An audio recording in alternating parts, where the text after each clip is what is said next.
Hello dear students, welcome to my YouTube channel. Today in this video we are going to learn how to change sentences from active voice to passive voice. So for changing sentences from active voice to passive voice, you need to know some rules. First of all, you should have knowledge about tense, 12 tense. In my previous video, I had taught you about tense, and in description box I have given link of those video. From there you can watch those videos. So for changing sentences from active to passive voice, you should have knowledge of tense. Then only you can change sentences from active to passive voice. So let's see what are the rules of changing sentences from active to passive voice. First of all, simple tense. If sentence will be in simple present tense, okay, sentence will be in simple present tense, means verb is used in its first form, or you can say a root form of verb is there. Then when those sentences will be changed to passive voice, then we should use at that time am, is, are and past participle form of verb. What is past participle form? That is third form of verb. For example, show, showed, shown. So here show is first form, showed is second form, shown is third form. So we are using in passive voice we are using shown. Okay, we are using third form of verb. Like sing, sang, sung. So sung is the third form. So we are using sung in passive voice. हम passive voice में हमेशा past participle form ही use करेंगे, चाहे वो simple tense हो या continuous हो या कुछ भी हो. सभी में हम जब चेंज करेंगे एक्टिव वॉइस से पैसिव वॉइस में सेंटेंसेस को, तो हम पास्ट पार्टिसिपल फॉर्म यानी कि वर्ब का थर्ड फॉर्म यूज़ करेंगे.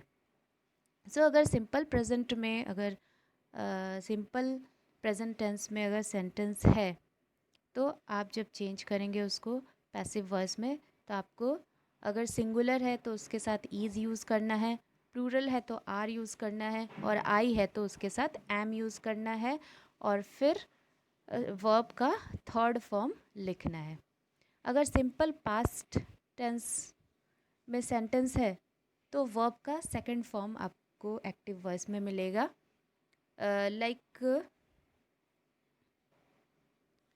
Like smelt, spoke, slapped, set. तो ये क्या है? वर्ब का सेकंड फॉर्म है. तो सिंपल पास्ट टेंस में वर्ब का सेकंड फॉर्म को हम जब चेंज करेंगे, जब हम सेंटेंस को पैसिव वॉइस में चेंज करेंगे, तो हम अगर सिंगुलर है तो उसके साथ वॉज यूज़ करेंगे, प्लूरल है तो उसके साथ वर यूज़ करेंगे, और फिर पास्ट पार्टिसिपल फॉर्म यानी कि थर्ड फॉर्म वर्ब का यूज़ करेंगे.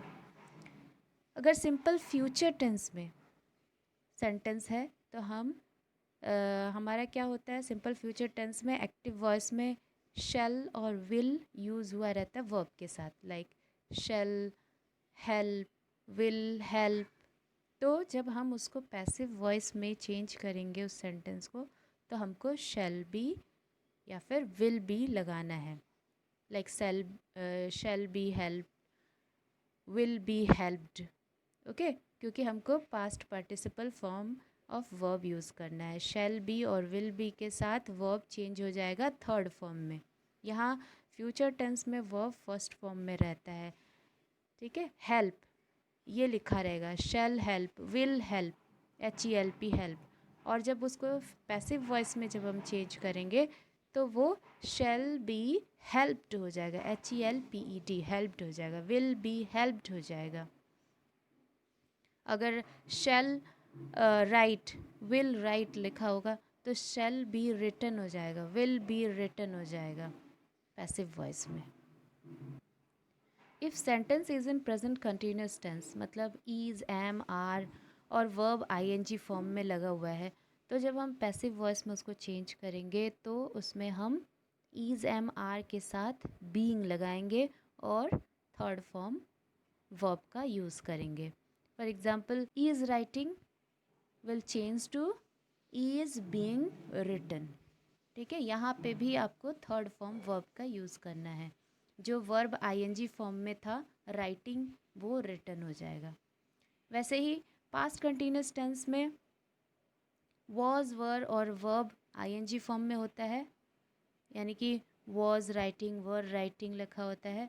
तो जब हम उसको पैसिव वॉइस में चेंज करेंगे तो वॉज बीइंग रिटन हो जाएगा. अगर सिंगुलर होगा तो वॉज बीइंग रिटन लिखेंगे, और अगर प्लूरल होगा तो वर बीइंग रिटन लिखेंगे.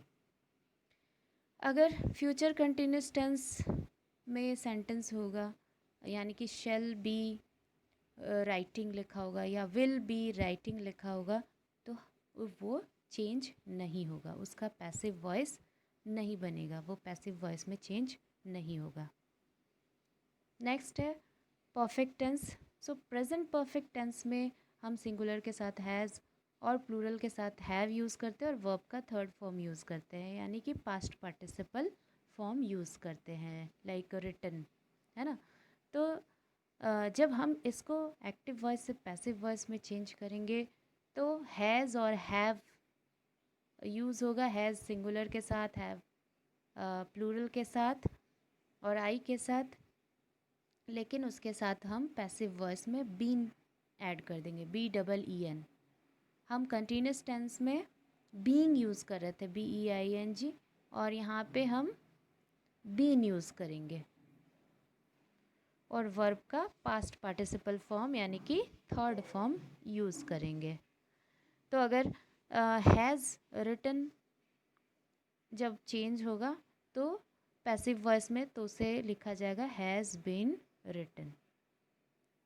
फिर पास्ट परफेक्ट टेंस में हैड यूज़ करते हैं और वर्ब का थर्ड फॉर्म यूज़ करते हैं. तो जब हम उसे चेंज करेंगे पैसिव वॉइस में तो हैड बीन और वर्ब का थर्ड फॉर्म ही लिखेंगे, like had written will change to had been written.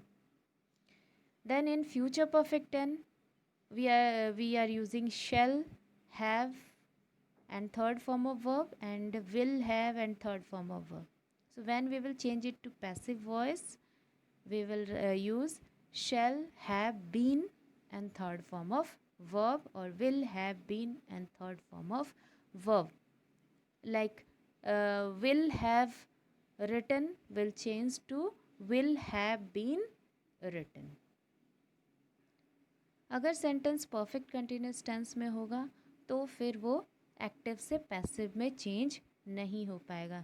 ना प्रेजेंट परफेक्ट कंटिन्यूस टेंस, ना पास्ट परफेक्ट कंटिन्यूस टेंस, ना फ्यूचर परफेक्ट कंटिन्यूस टेंस, कोई भी एक्टिव वॉइस से पैसिव वॉइस में चेंज नहीं होगा.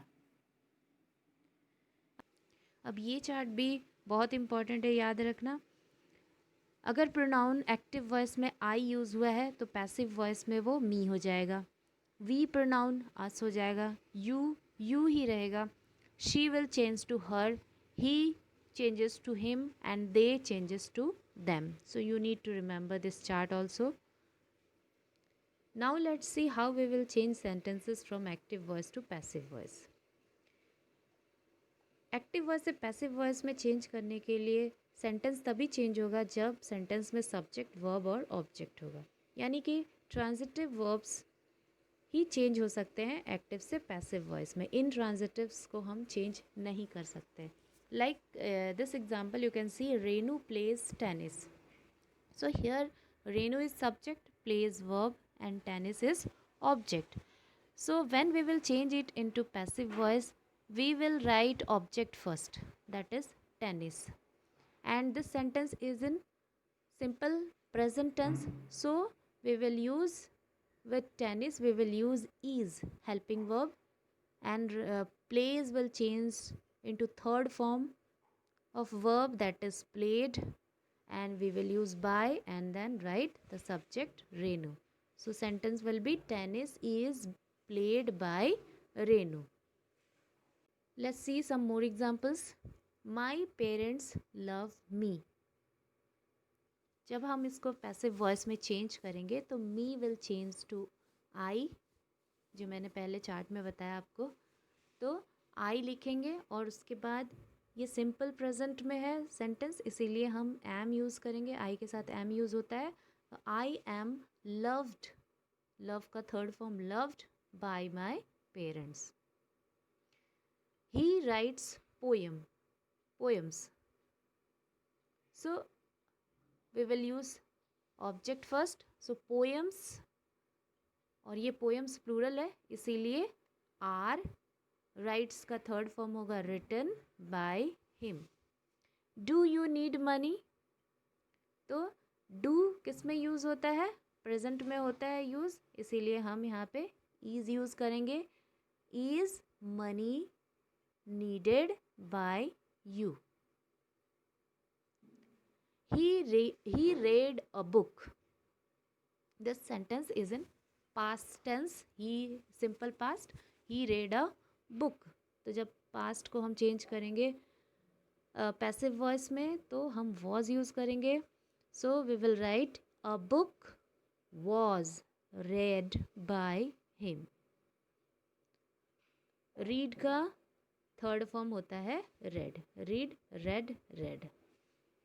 Then did he violate any traffic rules? तो यहाँ पे ट्रैफिक रूल्स है, प्लूरल है, इसीलिए हम, और ये डिड पास्ट में यूज़ होता है इसीलिए हम वर यूज़ करेंगे क्योंकि ट्रैफिक रूल्स प्लूरल है.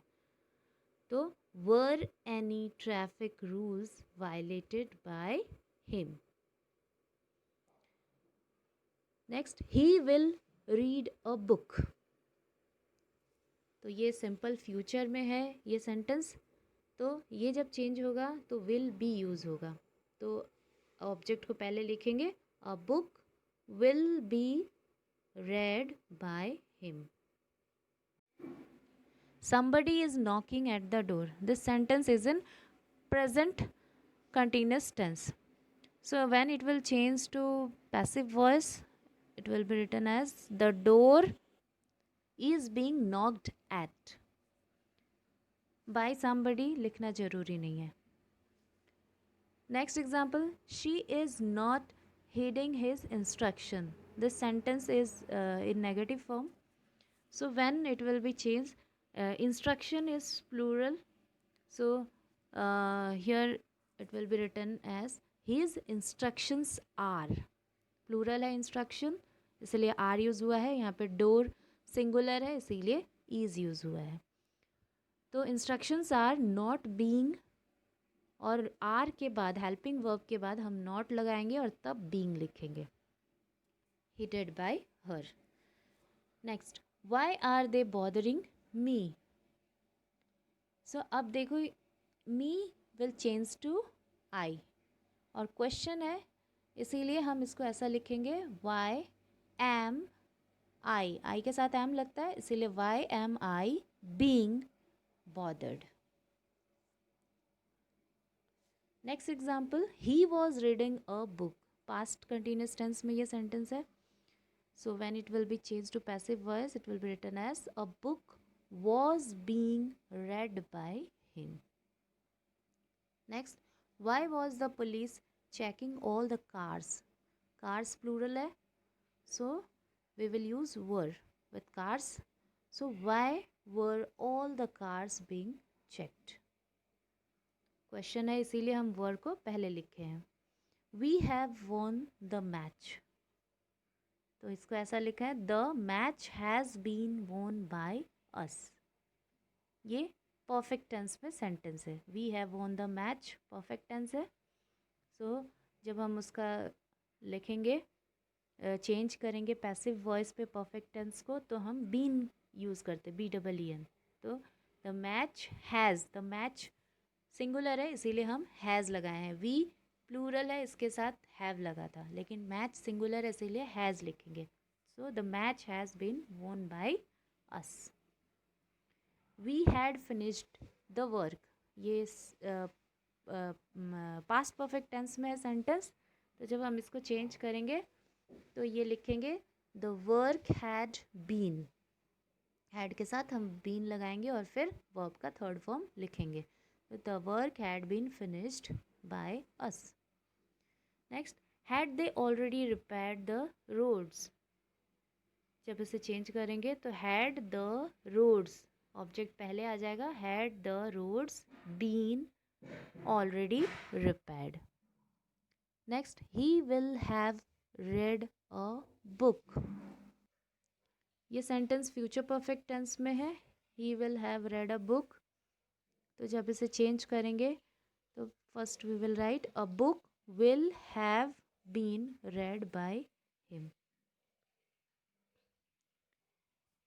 जो इम्पेरेटिव सेंटेंसेस है उसे जब हम पैसिव वॉइस में चेंज करेंगे तो हम लेट लगा के लिखेंगे, लाइक टेक इट अवे। ये इम्पेरेटिव सेंटेंस है, जब हम इसको पैसिव वॉइस में चेंज कर रहे हैं तो इसमें हमको लिखना होगा let it be taken away. Open the window, ये भी इम्पेरेटिव है, कमांड दिया जा रहा है कि ओपन द विंडो। तो जब हम इसको पैसिव वॉइस में चेंज करेंगे तो हमको लिखना होगा let the window B opened. I hope you have understood this lesson. Thank you.